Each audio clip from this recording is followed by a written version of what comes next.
Hi everyone, it's Diane from Art of Craft. Today it's going to be about stamping. There's a lot of people out there that are very wary of stamping or say they're not good stampers. I don't think that stamping's difficult, but it's easy for me to say. I'm a random stamper. I am not, my tools look like this because I use them. My stamps aren't all perfectly clean, and I'm definitely a chaotic crafter. I think people fall into two categories.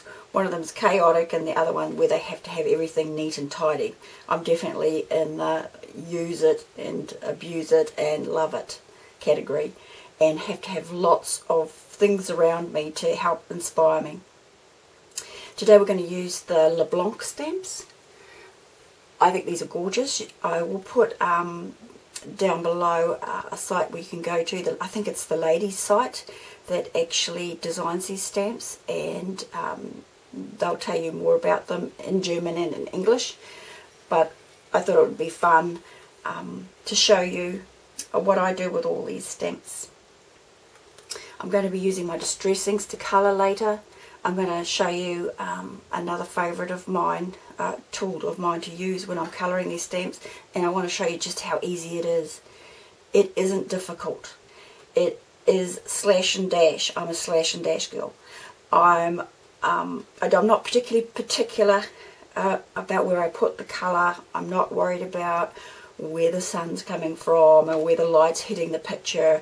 I'm not even worried about if it's straight. For instance, this is one that I placed this so crookedly on this tag, but all I did was get my ink and put a few lines up the top, put a few lines down the bottom to take the eye away from the fact that I'd stamped that crookedly. I don't worry about if I misstamp sometimes. I just fix it up with colour, which you can do without any difficulty just by running colour over the top. But back to these stamps. They are absolutely fabulous stamps. They are so detailed and give you such great results that you will never go wrong with them. They're different. They're made out of a silicone, and there's actually a silicone topping on this foam pad with the image on here. You can put this in UT, hot UT, and you won't damage it, which is a fun thing to do, which I'll show in another video. You can get such fabulous detail with these with very little pressure, but there is a couple of little tricks to doing it correctly. You can see the results here. I haven't put this card together yet, but and it needs a little titivating, but basically look at those results. You don't have to worry about shading, because the shading is in the stamp. Let the stamp tell you where you should put the colour. Look at it, and where it's got darker bits, put your darker colours. Where it's lighter, just bring it up a few shades, and you'll get great results every time. I forget the names of these different stamps. They're on my site if you wanted to check out what they're called. This owl one's gorgeous. I've done it in a couple of different ways. This one here, I have actually put UT over it because I wanted that clock to really show out, and just added a bits and pieces. Still haven't finished yet. All mixed up as usual. I Am Roses, 7 Gypsies, ribbon, a few feathers because I like feathers, UT, Tim Holtz stamps, Tim Holtz inks. Just having fun with it all. This one's got crackle on it. I'll show detailed pictures at the end so you can see what I've done, and I'll take you through. I will actually colour up a few of these so you can actually watch me do it and see how easy it is. And this one's absolutely gorgeous too. I'm not really a little cherub person, but I couldn't resist this one. And again, everything on it is mixed up. I Am Roses, Donna Salazar's music's back there, 7 Gypsies ribbon. This is from Donna Salazar's Crafty Chronicle. I've cut out and just distressed it up. This little piece here, just by the by, is a fun piece that you get out when you cut one of Tim Holtz film strip ribbons out from one of his dies, and you get this really cool bit in the middle. I use that a lot. to make little embellishments like that, like this one here, so I can pop them into my work. So there's lots of things we're going to do, and with that I'll show you these stamps. I'll put these aside for now. These are the ones we're going to colour today. I'm not sure where I'll get to them, which ones I'll actually do or how far I'll get through them, because my videos get a bit long. But you can see here where I have again stamped this crookedly, and I've actually used one of Tim Holtz stamps here from the Ultimate Grunge set. Another favourite set of mine because of all the textures and things I can do with them. Just to break that edge, because by the time I get it, I mean, I use a stamp positioner in certain cases where I'm wanting to layer up, layer ink or paint to give a fabulous effect, but I don't always want to use the positioner. I just want to put it down there, and sometimes I just put it on and I straighten this up later to place on my card. But you can see how it's the detail that you've got in these stamps. They look fabulous just like they are on your manila cardstock, or this is just stamped on a white cardstock. But with that, I will just go through and show you how to stamp these stamps. The three inks that I've found, this is just a personal opinion, that work the best with the stamps, the Archival is my one of choice. I really love the Archival. It's an oil based ink, and then the VersaFine is very good, and here this is the VersaFine and this is the Archival. Now the VersaFine is a different coloured black ink, gives you fabulous results. You don't have to worry about whether it's going to get the little details. It will, but the Archival will as well. But you'll note that this has kind of, well, I hope you can see that this has kind of got a warmer browner black, and this is your more blue looking black. When I'm colouring with the Distress inks, I really like the Archival because I really need that blackness to show through. And of course, although the Archival will not smudge or move, it does get muted. Same with the VersaFine, with the Distress inks going over them. So this is the one I prefer.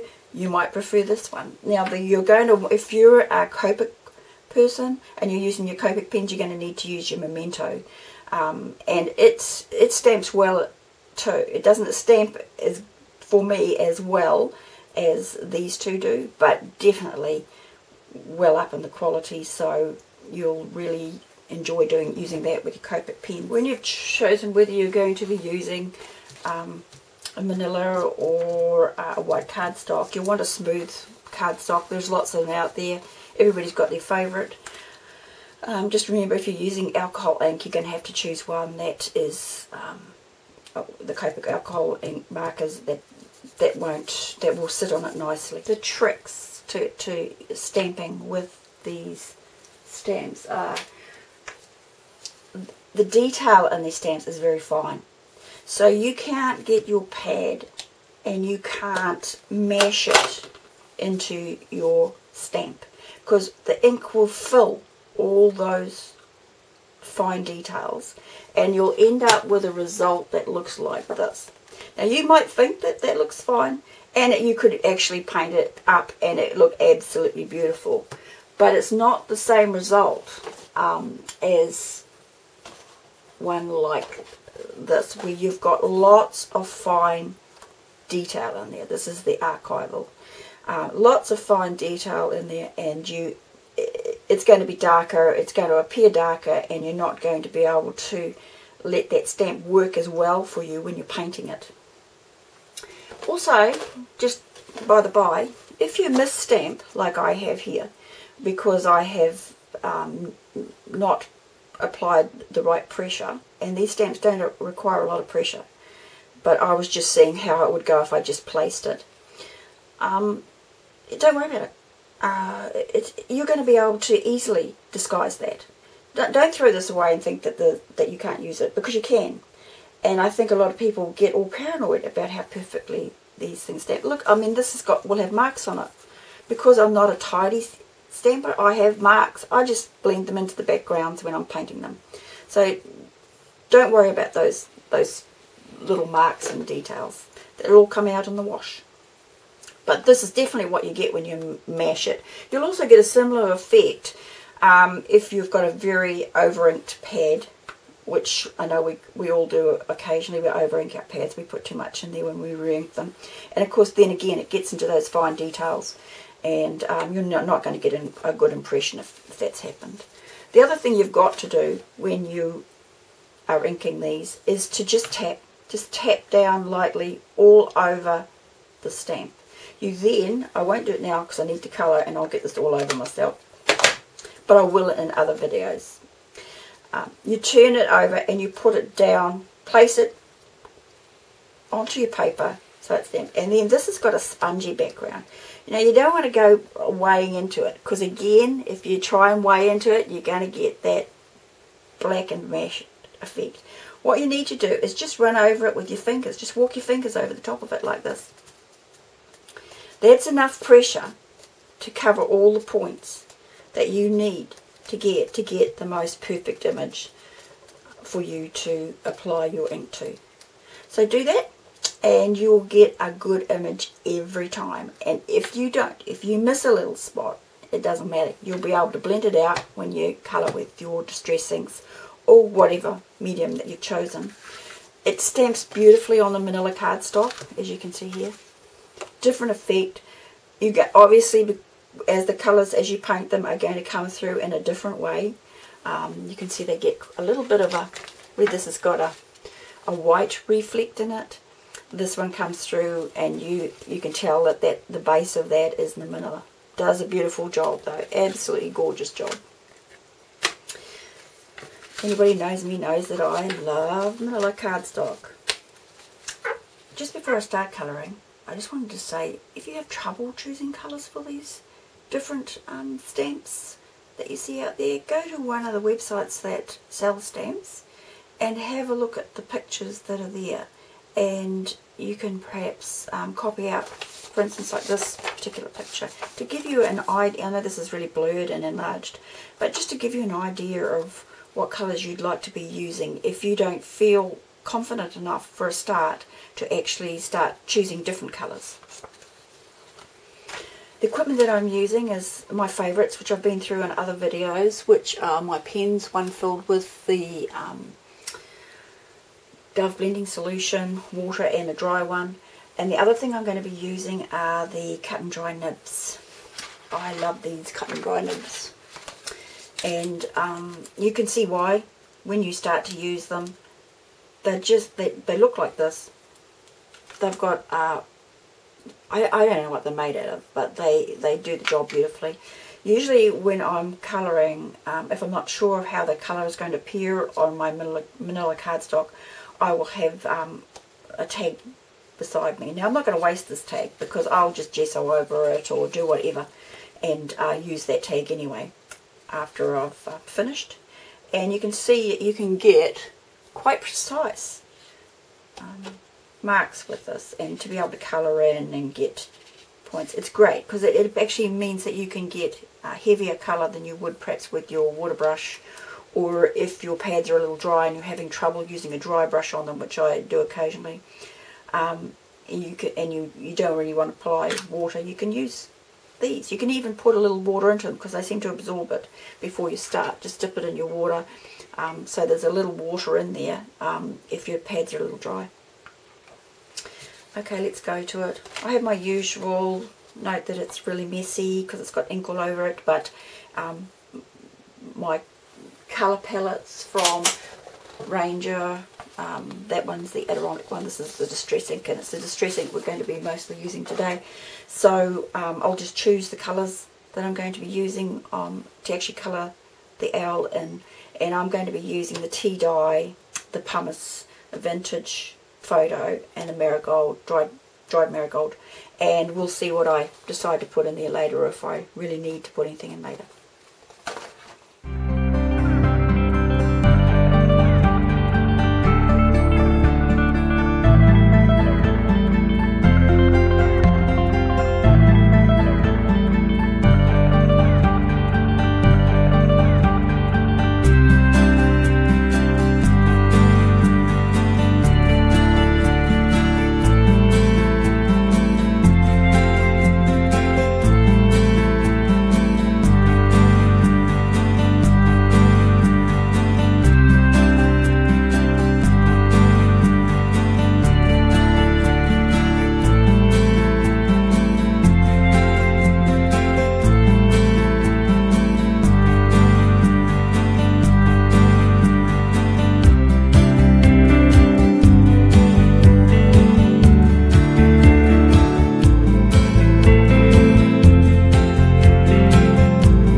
enough colour for me at the moment.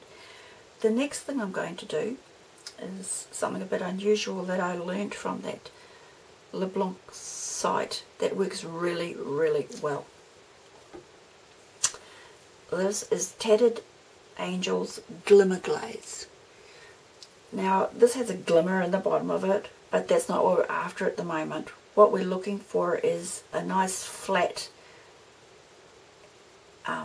medium that we can paint over the top of this so it will act as a resist. And all a resist is the fact that if you paint it on top of there, when you bring other ink in over the top, that ink will resist the one that you've got there, and you will not be able to damage the paint that you won't muddy up the paint that's underneath. If you have a look at this card here, if you look really closely, I don't know whether you can pick it up, you should be able to get that shine. It's not actually it's kind of a flat, like a lacquer look. There's many ways that you can achieve that look. You can use Claudine Helmut's multi-medium in either the gloss or the matte, and that's really cool if you're wanting to get a brush stroke look into your work.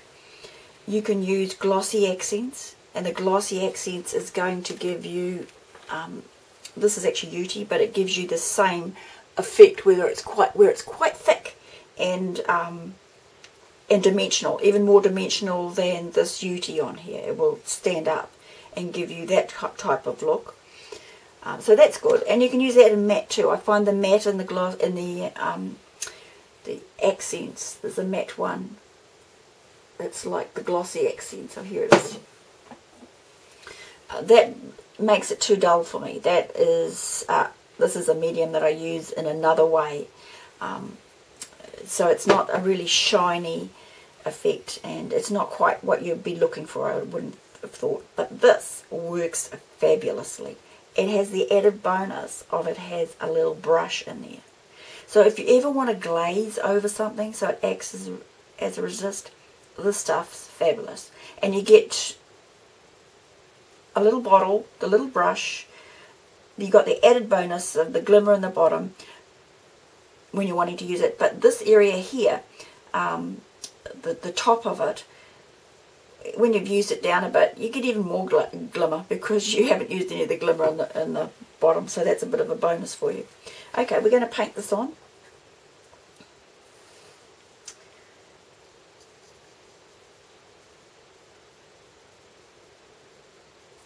At this stage I'm only going to paint it on the bird itself because I'm not sure what I'm going to do in the back there. I think I might like to crackle it like I did the other one. I'll think about it as I'm doing it.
Painted it with the glaze. Now this glaze won't take long to actually dry, but you can hurry it along with your heat tool. But you've got to make sure that before you bring any ink over the top that you make sure that it is dry, because it'll be tacky and it'll start to mess with your inks.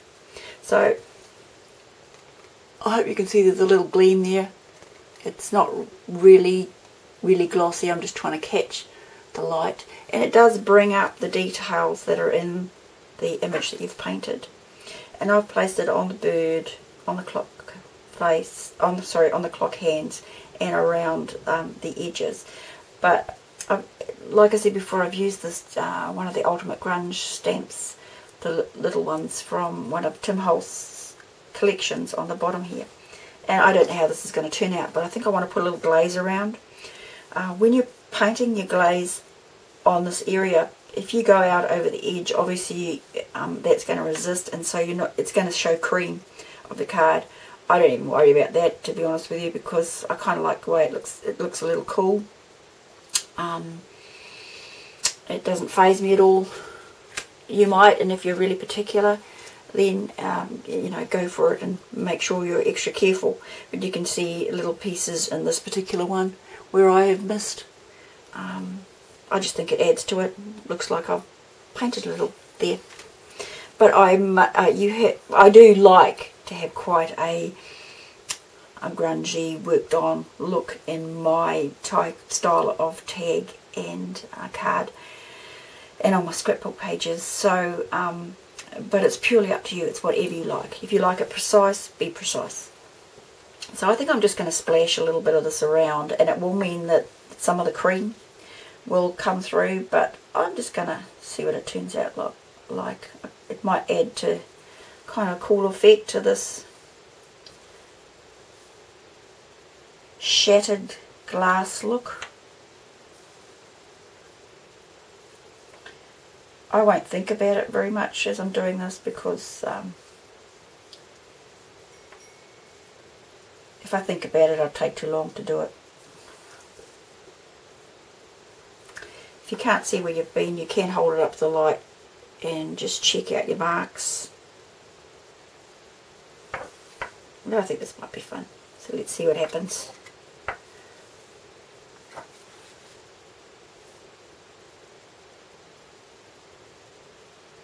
I am absolutely loving this glaze. I think the Glam, the Tattered Angels Glimmer Glam, would have the same effect, but it doesn't have this handy dandy little brush. It makes it easy so you don't have to dirty another brush. But if you've got that in your stash, use that.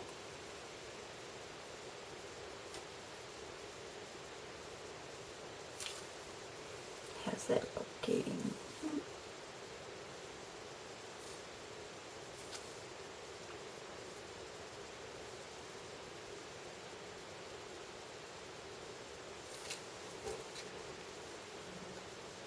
Let's see what happens when that comes out.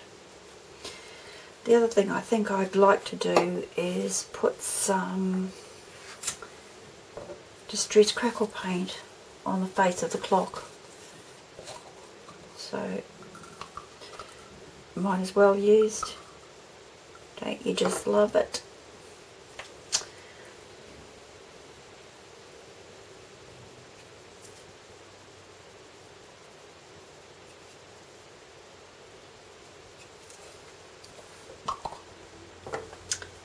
I'll kind of, because I like the colour, I'll just kind of paint out to the edges. But it'll be thin, so that won't actually crackle very much, but it will act as a bit of a resist. And then I'll put some heavy globs in the middle, because that will crackle it up really well.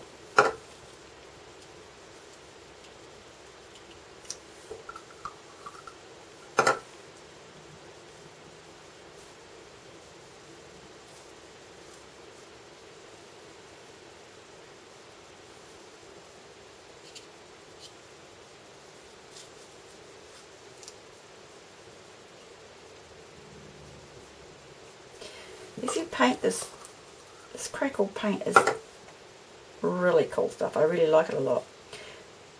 And it's not recommended to be painting it over a non-porous surface like a metal, but I actually do it all the time just because I can.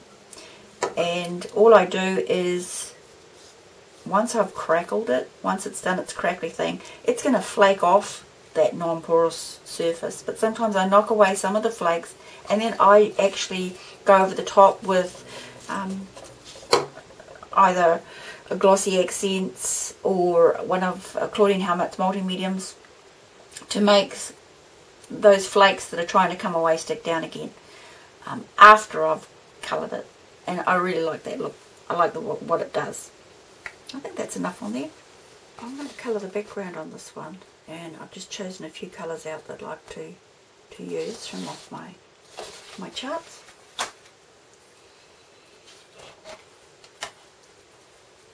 And I'm going to be using the lemonade. I like the glow of this one, along with the distress inks. Now remember, this has been, I've already painted this one with my glaze, so the effects of the colour coming over the top can easily be wiped off the bird area. Another thing I've done on here is, I don't know whether you can see it, but I've actually used glossy accents to put little drips like there is water on some of these leaves, just because I kind of think that's a cool effect. Going to be using the ink blending tools this time. So let's have a go with this. Again, you can use it direct from the pad like that, or you can make yourself a palette, or you can mash it on a non-stick craft mat and take it off there, but you always want to make sure you've got that nice and blended so you don't leave big square marks from your blending tool.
If you like a really nice, tidy looking tag, some people might stop there, but I don't like nice, tidy looking tags myself personally, and this is just purely up to you. So I need to find my most favourite stamp in the world, which is another one of Tim Holtz stamps. Love the stamp. And I'm going to add a little texture to it, because that's what I like to do. And I'll choose, the colours that I'll choose to texturise this will be colours that I have already used in the tag. Occasionally I'll bring in an extra colour, but most of the time I'm wanting it to blend to get a cool background, one that I enjoy. So I'll start off with the lighter blue, put a little bit of blue up around the top here with my texture stamp. This stamp's got a little trick in it. It's got one extra large blob over here that I don't like when I'm doing this work, so you'll see me wipe that out. You can apply your ink like this. This is where I do mash, actually. Not good for your stamp pads, but that's okay. Mine really need to be re-inked. And I'll often take that one out, and I get annoyed with myself if I don't. And I'll just pop it over the top. And of course you can stop at any stage. I hope you can see that that's texturing that work. And not get as messy or as grungy as me. That's okay. It's all about what you like, not what I like. I might bring a little dark in, but I'll just test it to see what it's going to look like. It might be a little dark. Might stamp it off and then put it on my little black bit. And you can do that if you don't like the too dark effect. You can just stamp it off once, and yeah. I like this kind of look. I like when it becomes textured and looks more interesting and looks like something's happening in the back there. This lemonade colour that we had on before.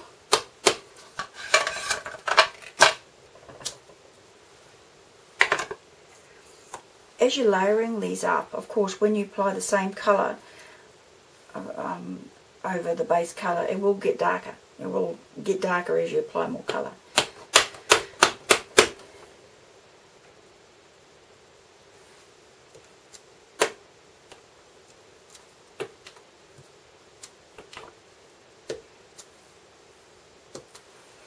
Olive might end up a little dark, so where is my shady shutters? Let's see what that does.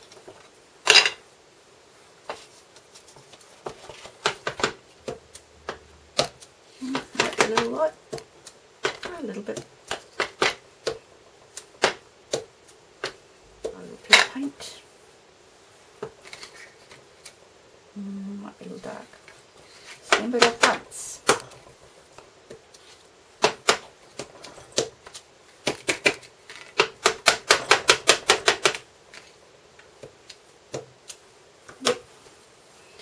I think I want a little bit more warmth through the middle here, so I'm going to choose a warm colour.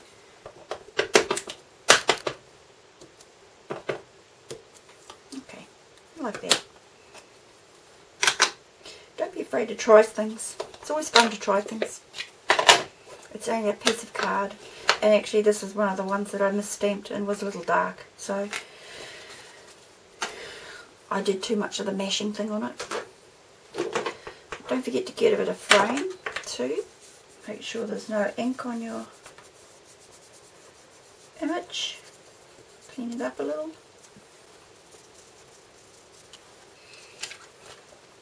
To me this needs something stamped in it as what something else. You can see where in this one I've actually put a dragonfly in there. A couple of dragonflies actually.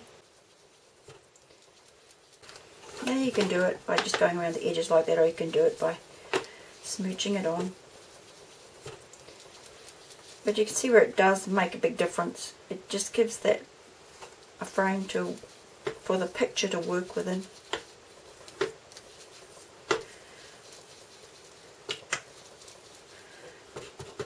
The blue will just mingle down the bottom here with the green and look like a slightly darker green.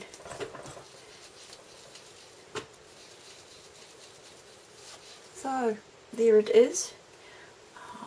The subject of another video that's coming up is another one of Tim's dies. It's the tattered leaves, and I'll probably finish this off because I love the bird on there. Love that we've got a little dimension in there with the glossy accents like raindrops on there. But I want to add some leaves. I'm not sure how I'm going to add them. These are just ones made out of paper. But somehow I would like to get some dimension into there, and I'll do that and put that in, and it'll be in the photos at the end. Seeing how our owl is drying, remember I put some of this distressed crackle paint on it. Now once this starts to crack you can force it with your heat gun, so that's what I'm going to do so I can finish it off. Okay, let's do this one. Remember with these pen nibs that you don't have to throw them away. Don't throw them away. You can just rinse them out and use them over and over again.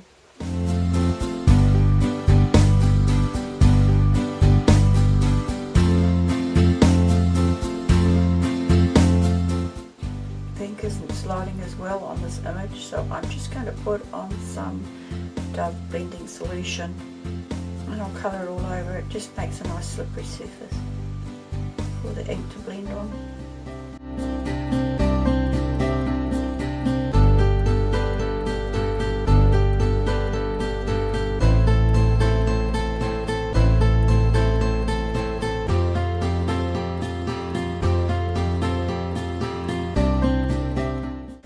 And you can't scrub at a lot of these papers, because if you scrub at a lot of these papers they will actually end up balling up like this. You see the edge there? And occasionally I get a bit carried away, so you've got to be aware that you can't scrub at it. You've just got to let it glide over the top.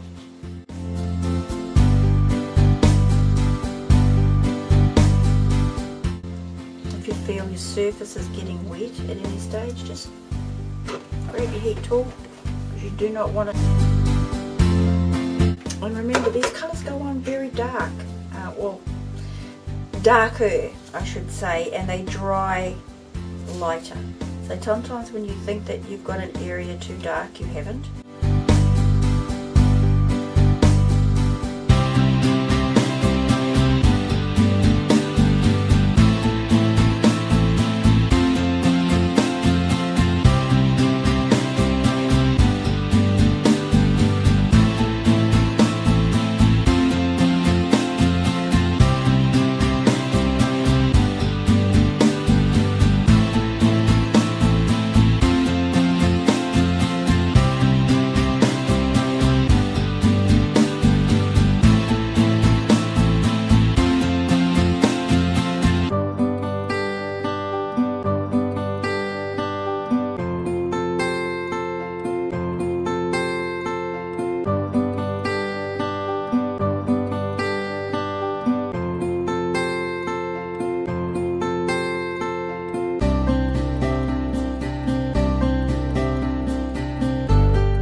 Okay, I'm not sure where we got to because the light was coming across and changing the colour on the video, so I had been continuing to colour and it was ruining it. So what I've done on here, I've used worn lipstick and spun sugar and Victorian velvet in this area here, and put a little of the mustard seed through the middle of the flower.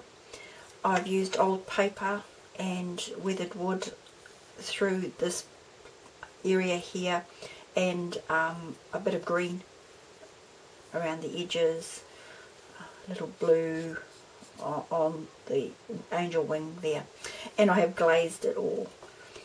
So now I'm going to bring in some colour over the top. I'm not worried about these edges here. Even that bit that I scuffed up before and showing you what not to do, I'll just change it, alter it a little, and it'll end up looking great on the card.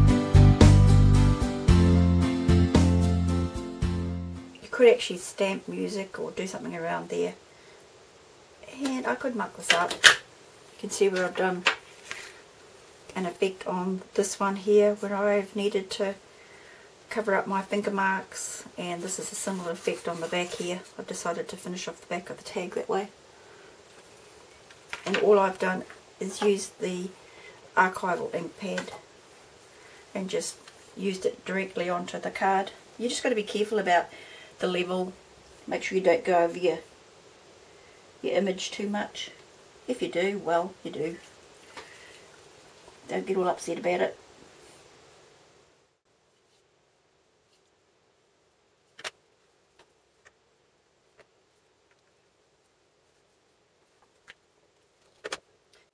You can see what I've done there just to clean it up, and you can look at it later after it's dried to see if you would like to put a little bit of dark here and there. Because I am very messy, I like the messiness of all these inks and paints, I tend to put marks all over my work and have to fix it up. So I've learned some really cool techniques on how to fix it up.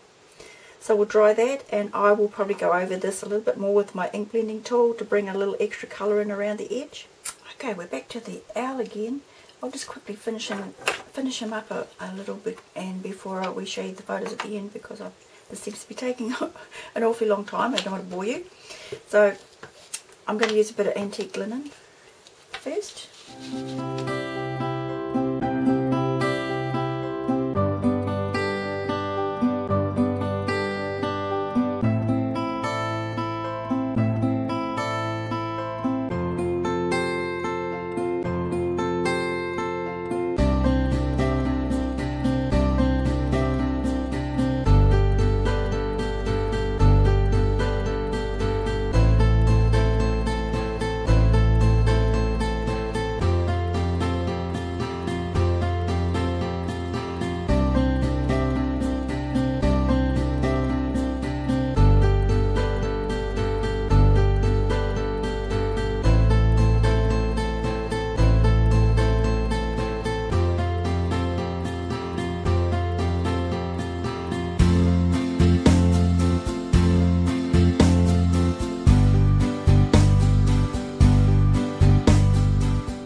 Now you can remember earlier where I plated a little glaze over these areas where I've used that cracked stamp of Tim Holtz, and you can see that it's left this flash. I think it looks quite cool, and I kind of like that, so I'm going to have to remember to do that again. And again, I'll be making a frame around the edge here, and I'll be using one of my colours, perhaps this with a vintage photo, to give the whole thing a lovely frame. And I've got, if you remember the tickets from last time that I had made a video, I'll probably use a ticket up here, so I can put a message on it. But the other thing I'll put on it is one of these metal leaves that I've made, and this is going to be the subject of the next video that I'm doing, how to use Tim Holtz Tattered Leaves dye, and well, how I use his dye and all the different ways I make it. I make it out of metal, I make them out of fabric, I make them out of all sorts of things, and I paint them, ink them, do whatever takes my fancy at the time, but they look fabulous on your work. So I'm probably going to finish this one off like that, and you'll see the photos at the end. Thank you very much for watching, and if you've got any questions, I'm more than welcome. You're more than welcome to leave a message for me, and I'll get to you when I can. I'm not always on there, but I always like to try and answer all the comments that you put on there. I'm very grateful for the people who leave me such lovely comments. If you live in New Zealand, all the stamps and inks and everything I use are available from my online shop. Very soon I'm going to be having a giveaway, and I'm very conscious of the fact that there are a lot of lovely ladies all around the world, and guys around the world, that are watching my videos, and I'll make sure that there's a giveaway that can be sent overseas. Thank you very much for watching.